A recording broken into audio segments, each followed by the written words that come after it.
Hello, welcome to Livvy's Ranger Garage. On this YouTube channel, I hope to produce a series of videos teaching you about automotive electrical systems. We will cover basic electricity, how to troubleshoot electrical problems, and how to add and modify circuits in your vehicle. These videos are primarily aimed at owners of Ford Rangers, Explorers, and Bronco 2s, but most of the principles here will also apply to other vehicles. My name is Eric, and this channel is named for my dog Livvy. I hope you find these videos useful. Thanks for watching. In today's lesson, we're going to talk about electrical connections. In your vehicles, you'll find many different types of electrical connections, from plugs, watertight plugs, crimped connections that connect with a bolt, or perhaps even different taps and splices that may not be as good a quality. If you bought a used vehicle, you could find just about anything under the hood. Let's start with crimped connections, such as this one. This is a ring lug that's crimped on the end of a wire. This is used to make a connection to a screw or a stud somewhere on the body or on a piece of equipment in the vehicle. There are many different types of crimped connections. There are ring lugs, like what I just showed you. There are fork lugs that are similar to ring lugs, except you don't have to take the screw completely out to make your connection. You would just slide this under the screw head like this and tighten it down. But that's not as secure. If the screw comes loose later on, then this fork could slide off and your connection is lost. We can also use crimped connections to splice wires together. This is what's called a butt splice, because it butts two wires end to make a splice connection. When you're talking about crimped connections, insulated ones especially, they're usually color coded. And the color coding has to do with the wire size. These yellow ones are for wire size of 12 gauge and 10 gauge wire. It's usually also written or stamped somewhere on the metal part of the lug. So this blue one, okay, this is for 16 and 14 gauge wire, and the red ones are usually for 22 to 18 gauge for very tiny wires. And you'll notice as you look at them, the barrels, or the place where the wire goes into the lug, is a different size for the different size wires. It's important that you match them up as best you can when you're making a connection, because that way you know that the lug will crimp down properly on the wire. Another type of connection, and these are crimp style, but these are connectors that can be put together and taken apart again if you have a piece of equipment that you need to disconnect frequently. They just go like that, and you can attach your wires and get them crimped in there. Not all crimp connectors have the insulation on their barrel. Some may come uninsulated like this, but there will be a stamping somewhere, and it may be hard to read. You may have to look on another similar connector, or just read the package that you got it in, and you'll tell. This one is for 16 to 14 gauge wire. Let's look at actually making a crimp connection. We'll start with an uninsulated connector like this and a piece of 14 gauge wire. You need to strip the wire, strip the insulation off the end of it, and you want to strip it so that there's enough wire to go under the whole barrel where the crimp will be made. That's this section right here. You don't want it too long. Let me show you that. Okay.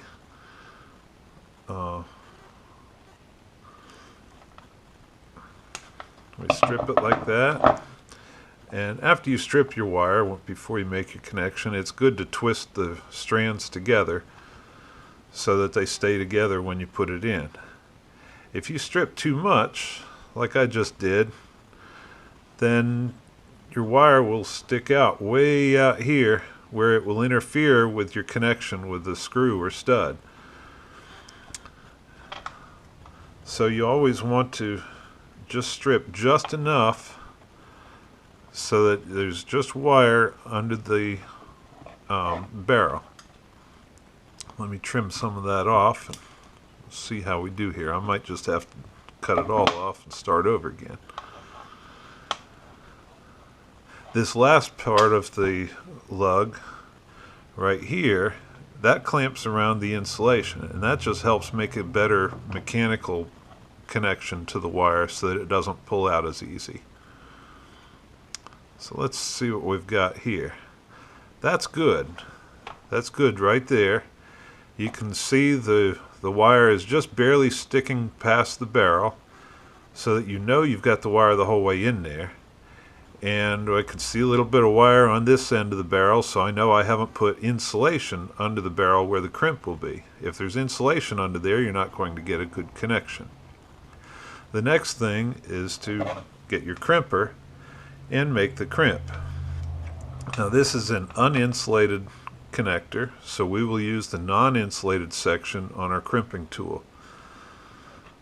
And I usually put the tang on the top here where the seam is on the barrel. This is just part of the metal that has been curled around to make that barrel, and there's a seam there. So we put it there and squeeze down to make that connection. You want a good tight connection just like that. After crimping the barrel on the wire and making sure you have the good tight connection, then you want to crimp the section that's holding the insulation. And that doesn't need to be quite as tight. And this is kind of an odd one here. It might be better in some cases to use the insulated part of your crimper to make a nice crimp. But you just want to squeeze down and make sure that squeezes down on the wire to help hold it. And that's crimped. That's connected.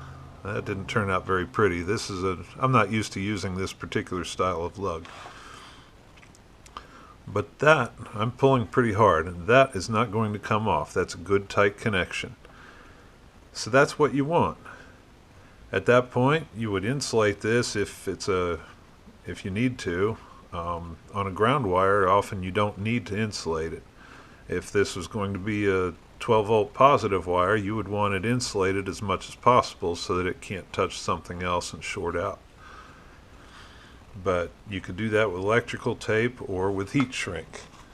If you're going to use heat shrink, you need to make sure you put it on before you put the crimp lug on, because that heat shrink is not going to, and I picked the wrong size there,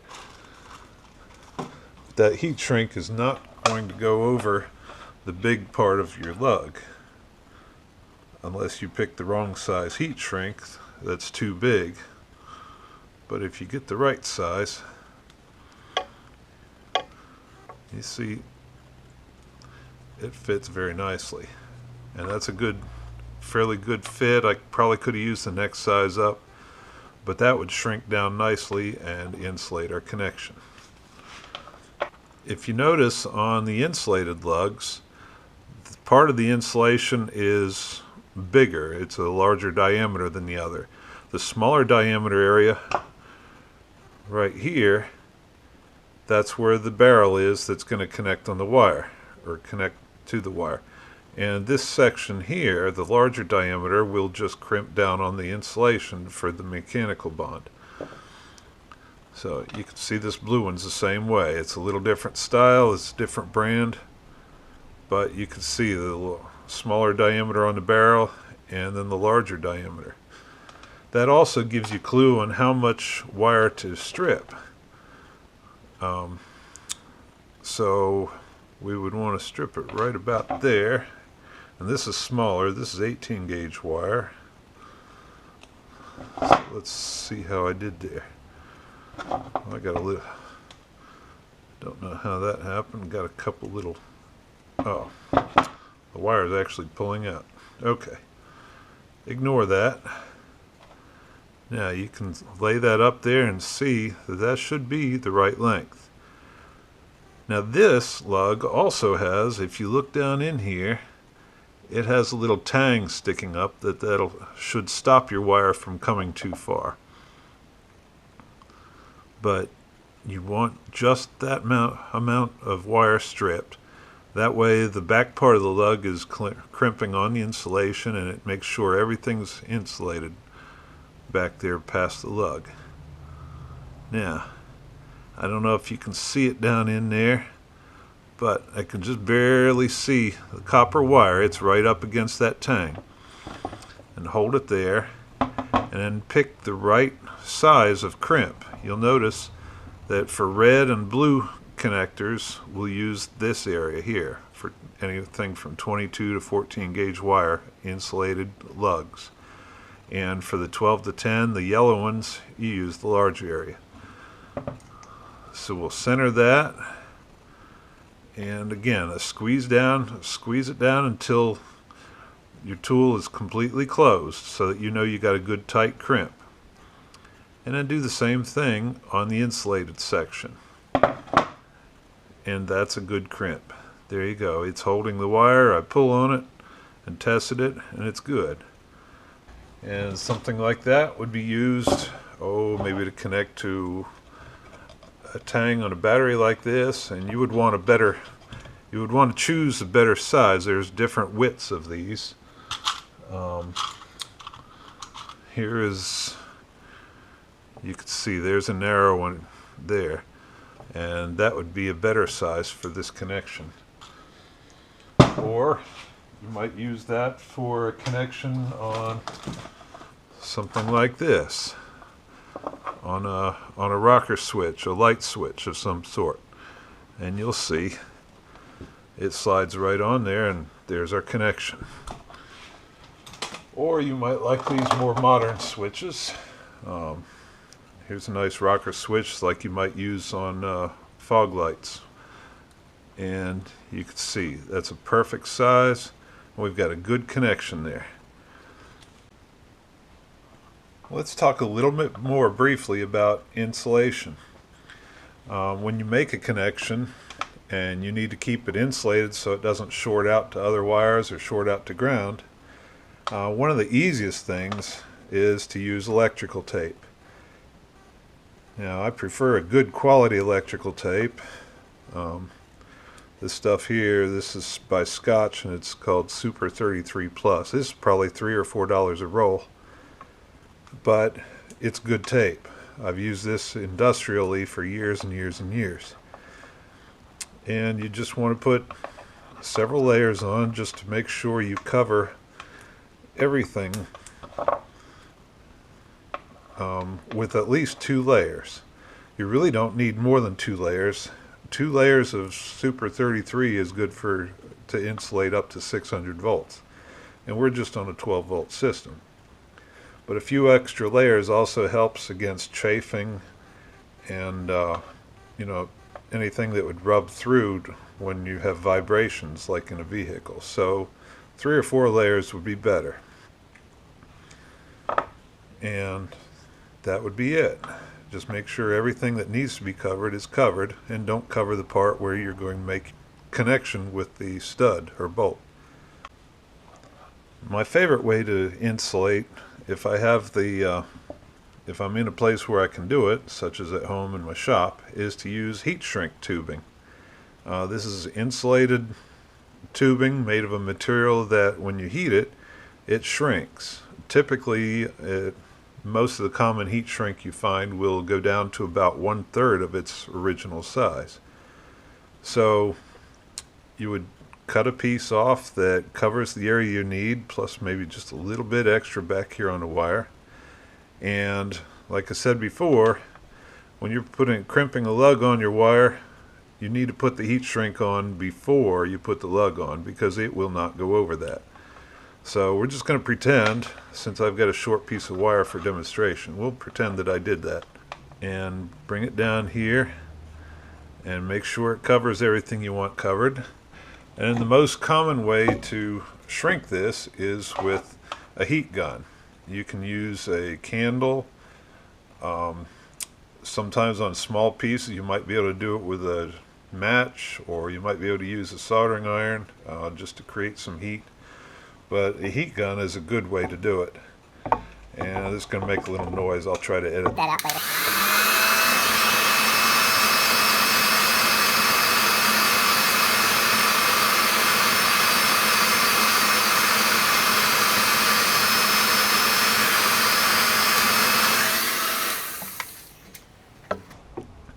And you see, now we have a very nice insulated connection, and unlike tape, which could eventually maybe dry out and start peeling off, the heat shrink is not going to peel off. That's a solid tube, and we shrunk it down on there, and it will stay just about forever. Next, let's talk about splices. Sometimes you need to connect two wires together instead of connecting them to a device like a light switch or something like that. You just have a wire that you need to extend, or you need to join another wire to it, and that's called a splice. Now, one way to make a connection like that would be to crimp some ring lugs on the end of your wires, and let's just pretend this is two separate wires, and then you could get a suitably sized bolt. And this is actually a little bit long. It's really a lot bigger than it needs to be for this size too, but you want it to match as close as possible the size of the holes in your lugs. So you can put your rings on there and put your nut on and tighten it down, of course, and there you have a connection. You've spliced two wires together, and if this is a hot wire, a 12-volt positive wire, then you would need to insulate this whole thing. You could get a big piece of heat shrink that goes over it, or you could wrap it with tape like I demonstrated a little bit ago. The tape would probably work better for this particular case. So that's one way to do a splice. Another type would be a butt splice using a crimp connector like this. And when you do that, you need to strip both ends of your wires so that they go about half the distance of the barrel.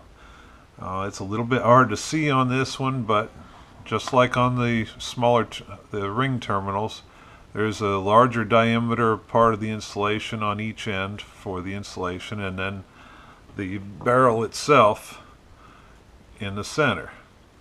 And you want each wire to go about halfway, so that they meet in the middle. And you see that would be properly stripped. So then you put this in just like with the ring terminal, and choose the right part of your crimper and go to about the halfway point for that section. Squeeze, connect it, do the same with the insulation, and then put your other wire in from the other end and make sure it goes in completely. And again, right section of the crimper, and crimp it, and then crimp on the insulation, and you see we have a good tight connection, and that'll make good electrical contact. And that's probably the second best way to splice wires in your car, especially if you're working on wiring inside the cab where it is not exposed to a lot of wet water and moisture and things like that. This would be fine.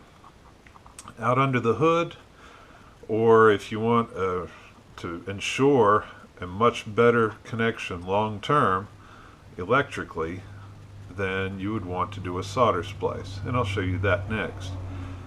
The one thing that can happen with a splice like this is that eventually moisture could get in there and start to corrode the wire inside, and then you would have a bad connection. But on a well installed crimp like this will last for years and years and years without any problems at all. Probably the best way to splice two wires together would be to solder them. And doing a soldering splice takes a few more specialized tools, and it's a little more time consuming, but the result is better in the end because water and moisture cannot degrade the electrical connection like it can with any other mechanical connection. So the first thing you want to do is strip your wires. And you need to strip enough so that you can twist them together and make a good mechanical connection.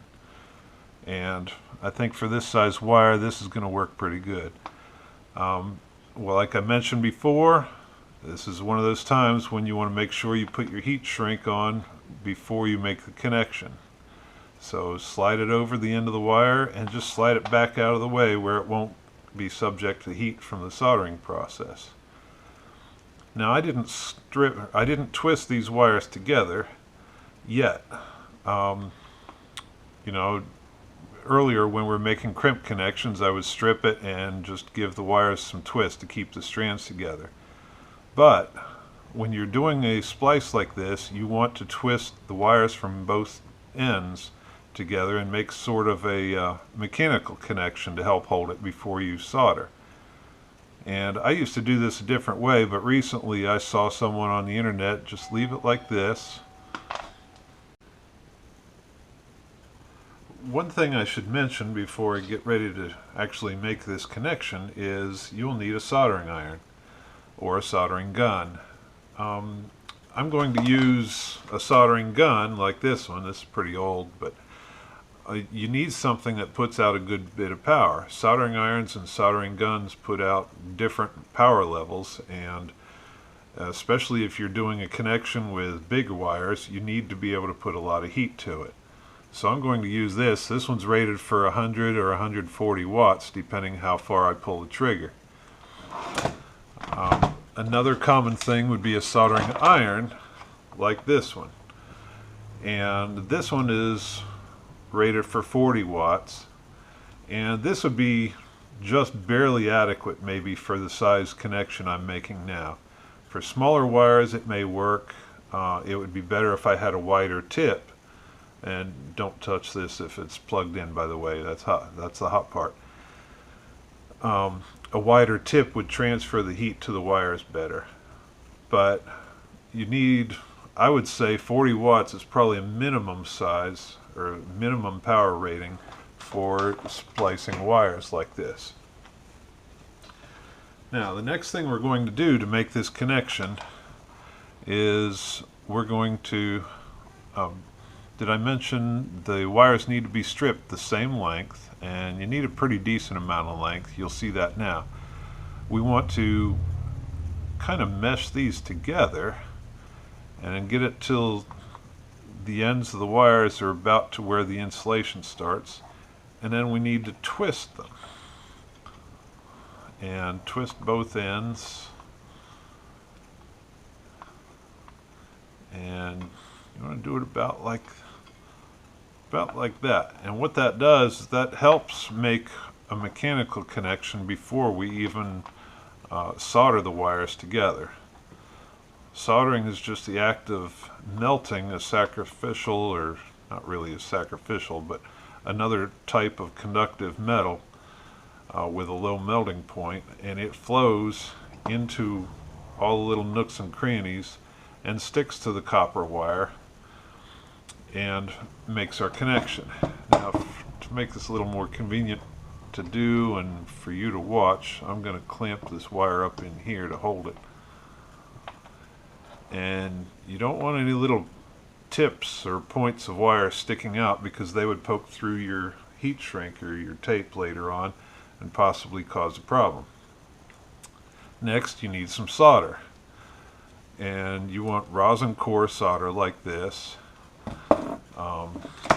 You might have some like this. This is just so this is actually pretty old. I got this from my dad, but this is solder comes in different diameters, and of course a bigger solder like this will take more heat to heat up and melt, and a smaller one like this will melt easier, but you'll use a bigger linear length for this. Now let me see how this goes. So I'll turn my soldering iron on and I get it up there close, and then when it gets hot you'll see it starts to melt the solder. And put a little bit on there because that will help conduct the heat into the wires that we're connecting. Once it starts connecting or getting the wires hot, then you'll see I can just touch the wires with the solder and it melts and flows right in there and makes the connection. And you want to make sure you get a good bit in there. Don't burn your fingers. And then take your heat away and let it cool. I got a good bit of heat on there, maybe a little more than I wanted to. You see it started to melt the wire insulation back there, but I made my heat shrink long enough that it should still cover that. And once that's cooled, let's take it out and look at it.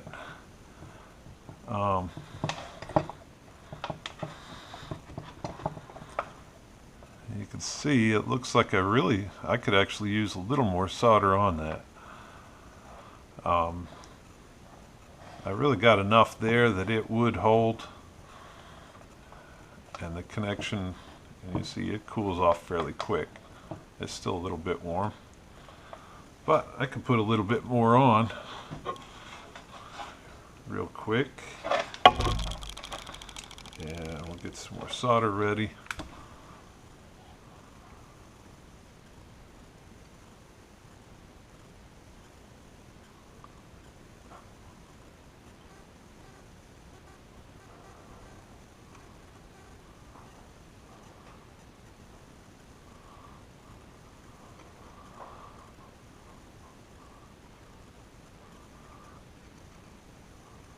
And there we go.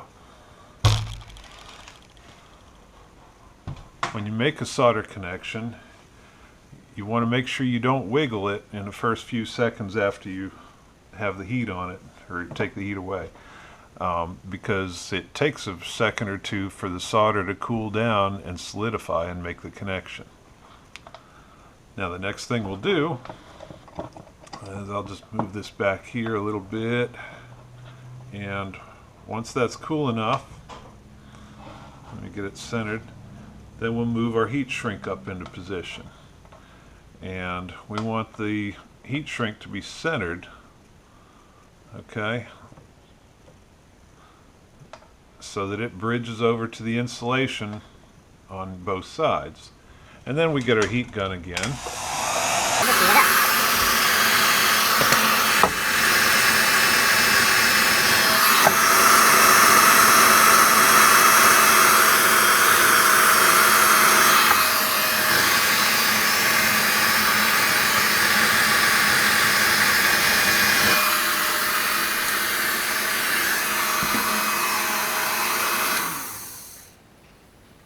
And there's our soldered wire splice. Now some of you might be asking, why do we have to go to all this trouble to make a connection? Why can't I just strip my wires and twist them together and cover it up in electrical tape? Well, if that's all you have and you're out on the trail and you have to make an emergency repair, well then that's what you have to do. But that's not a good way to make a connection. It doesn't have a good electrical connection. Water and moisture can get in there and degrade the connection. And furthermore, and the biggest thing is vibration and movement of things in your truck will eventually loosen that connection. And you can see just a little bit of wiggling I did, you can see that's a loose connection now, and even with tape on that it would do that. And once you have a loose connection, that introduces resistance, and the resistance changes the current in the circuit, and it also creates heat. And once that loose connection starts heating, then the wires corrode and your connection gets worse and worse, and the heating and cooling makes it get looser and looser because of expansion and contraction, and eventually you just don't have a connection there. So I don't recommend that unless it's an absolute emergency.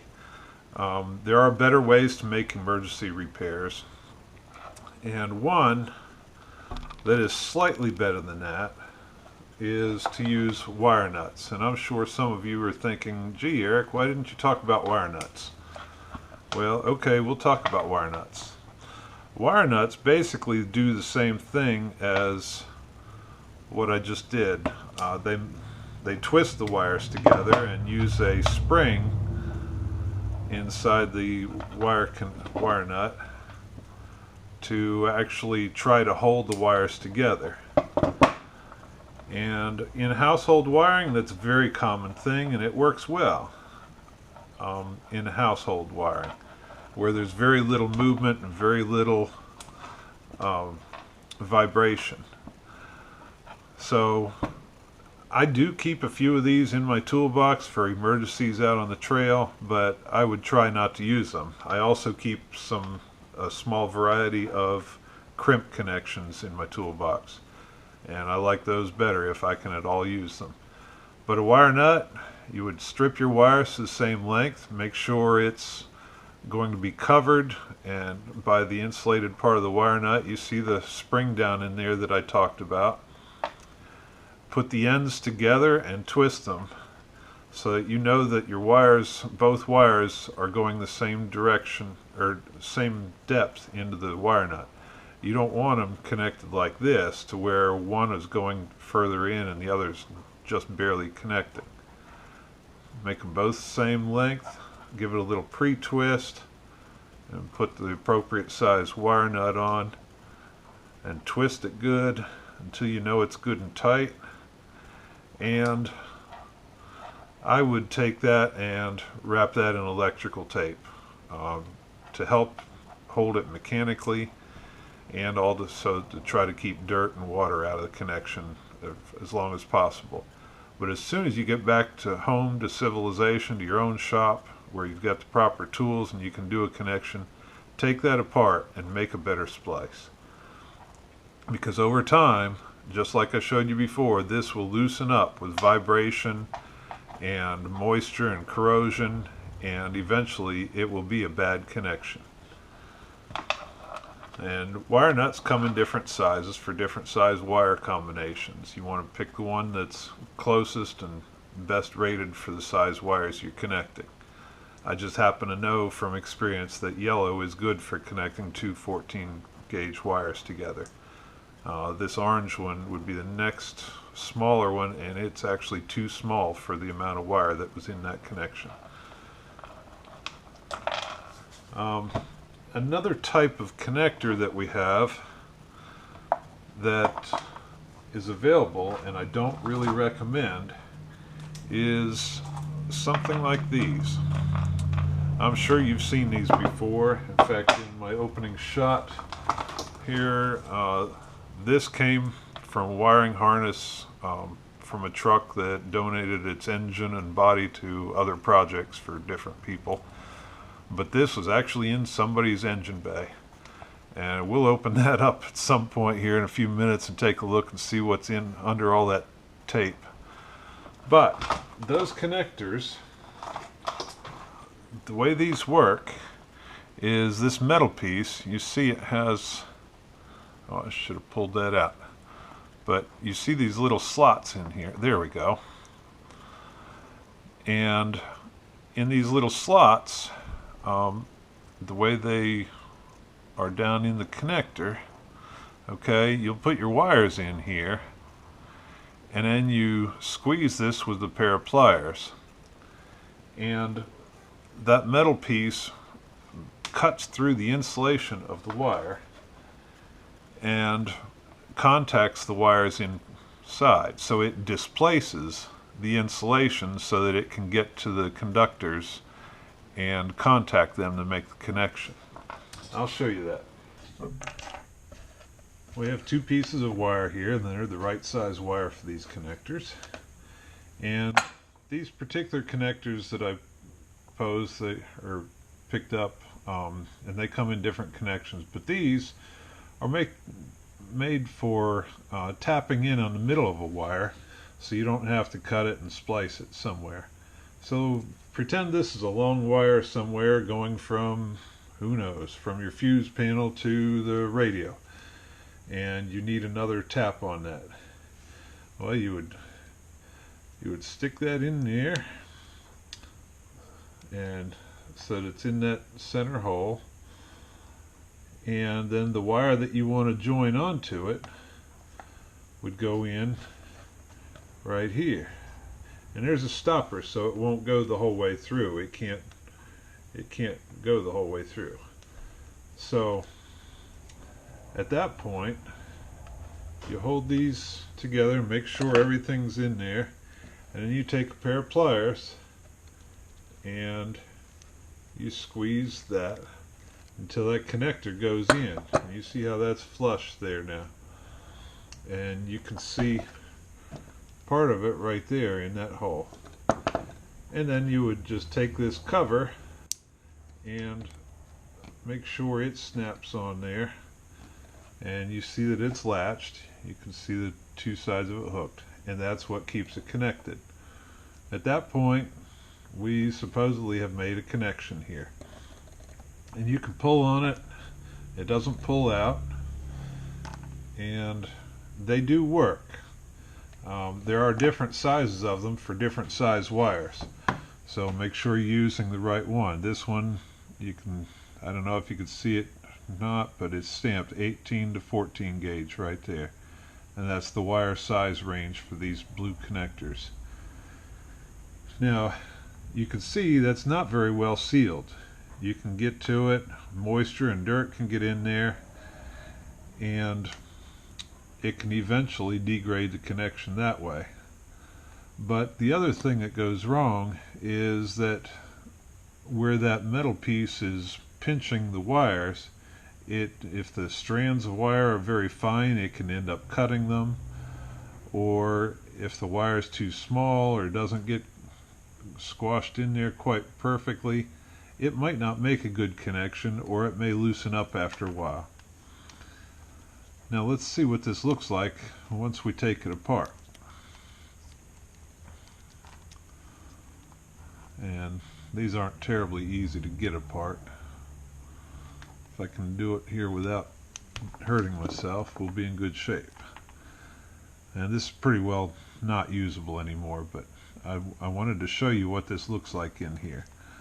So there's the end of the metal piece that's making our connections, and you see where it displaced, where it pushed the insulation out of the way here.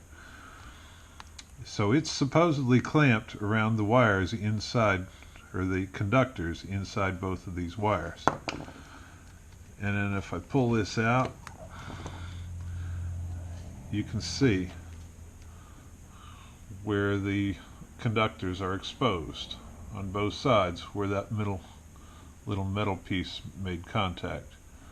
But I even see a little bit of plastic still in there. It didn't do a great job of getting all the insulation out of the way. So I don't know how good a connection that really would have been. Would it work? Probably. But long term, I wouldn't trust them.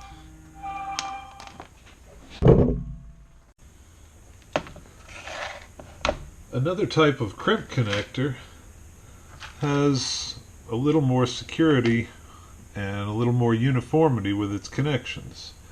You may encounter connectors like this. These actually go inside a plug, or sometimes maybe in the fuse block body or whatever in your vehicle. And that's a male, or the female part, and this would be a male part that would plug into that.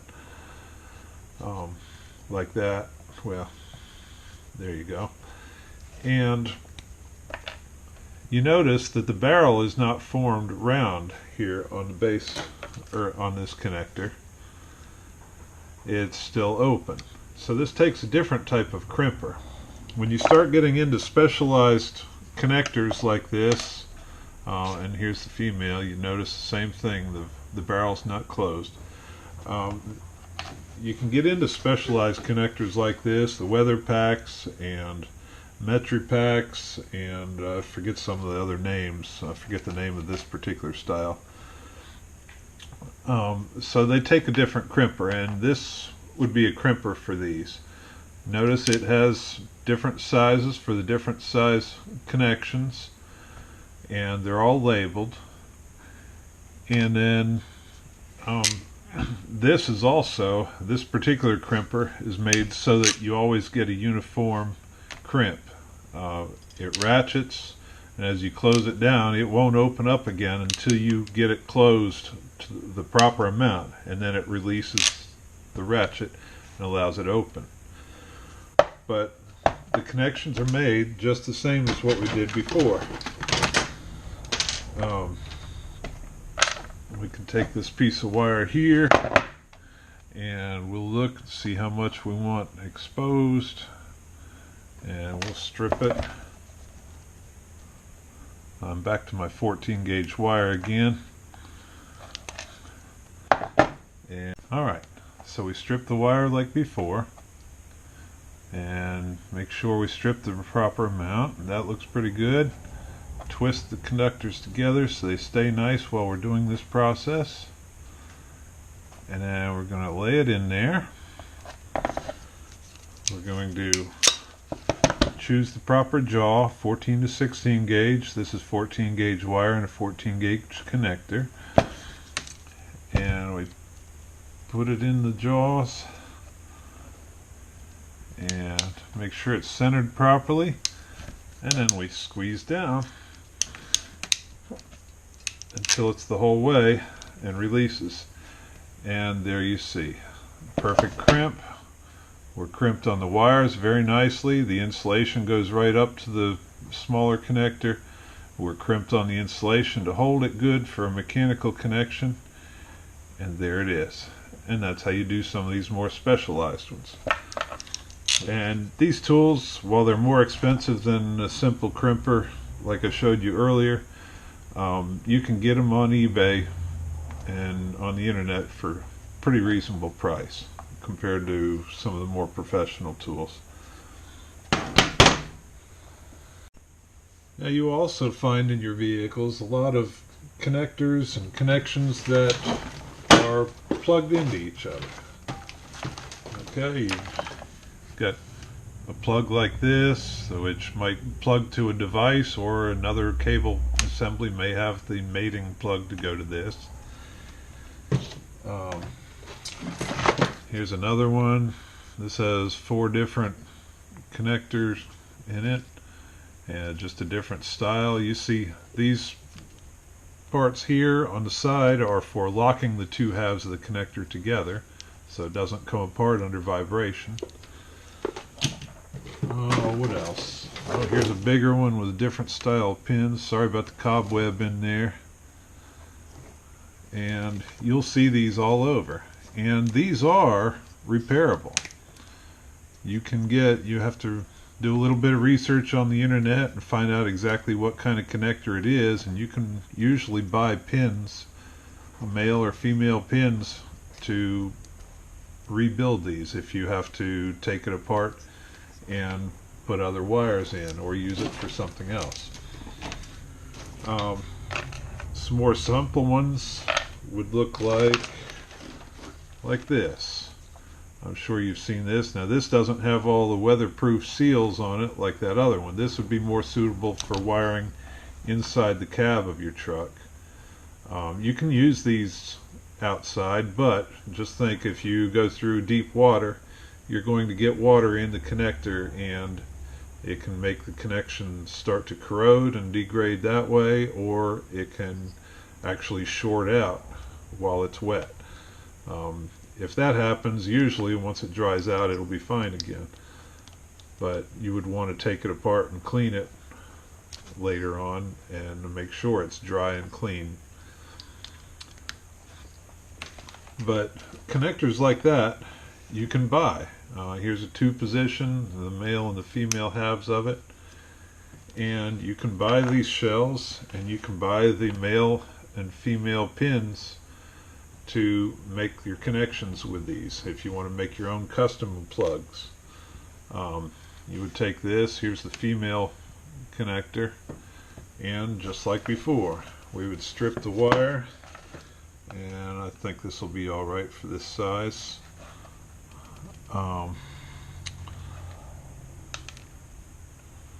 Let's see. So that'll go in there. Okay, for demonstration purposes, I think my connector takes a larger wire, but sometimes in a pinch what you can do is strip your wire twice as long and fold it over like this, and that'll give enough bulk so that when you make the crimp, okay, it can make a good tight connection. So we'd take this, and sometimes it's easier to get the connector in your crimper. Oh.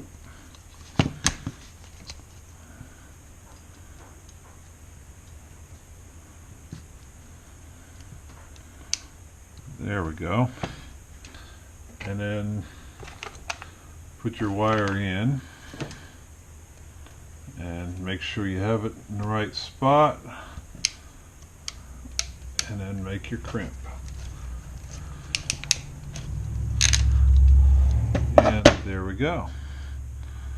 We're crimped on the wire, we're crimped on the insulation.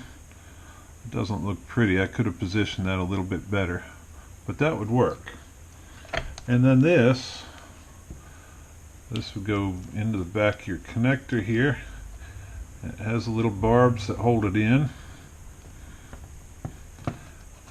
and there you see the pin in there. Now if you have one of these and you need to repin it and put different wires in it, there's a tool for taking the pins out. And this is one that I have, and you see this is for 2 different sizes. And you would stick this down in there, and it pushes those barbs so that you can then pull the pin back out.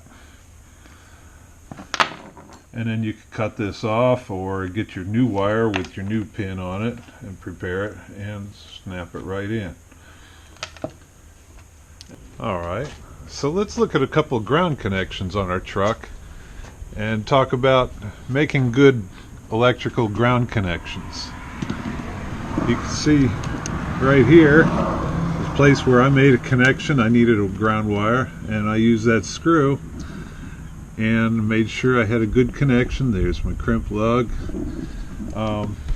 Sometimes you have connectors like this. Okay, this grounding strap grounds the hood to the body of the truck, and it just has this clip that has some little sharp barbs in it that are supposed to scrape through the paint when you clip it on and make a good connection. That's okay for a low current connection like that. Here's another place I made a ground, and I have 2 wires actually, and I have them on ring lugs crimped together, and they're held with a screw with a nut and lock washer. And notice, you see this scraping here. When you make a connection, or you have a connection to the body, you want to make sure there's no paint in the way. You want to scrape it clean so that you have a good electrical connection to the body or the frame wherever you're making that connection.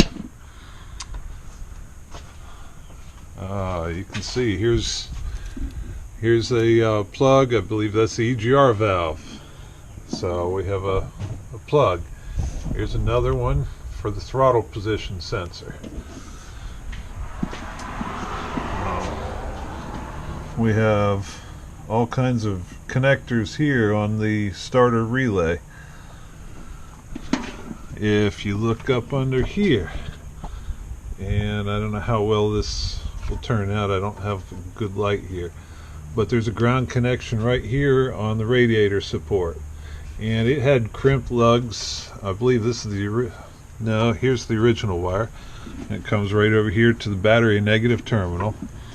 And I added a mechanical lug so I could use a larger wire, and my wire goes in there, and this set screw secures the wire and makes my connection. But this mechanical lug has a hole that's up underneath the nut on the stud right here on the radiator support. That's another way you can make a good connection. So there's stuff all over. Here's the connector for the air conditioning compressor clutch. Okay, and that would just plug right on there. But my system is empty, so I don't want that plugged in right now. So there's all kinds of connectors, all kinds of connections in your truck, and you just need to learn how to use variations on the theme. That brings this lesson to a close. If you think this video was helpful, please click the like button or maybe even subscribe to my channel. Come back soon for more episodes. I also invite you to join me and my friends at therangerstation.com. It's a website featuring Ford Rangers and other Ranger-based vehicles, where you will find Ranger news, articles about members' vehicles, an active forums section, and an excellent tech library. Come join the fun. Thank you for watching Livvy's Ranger Garage.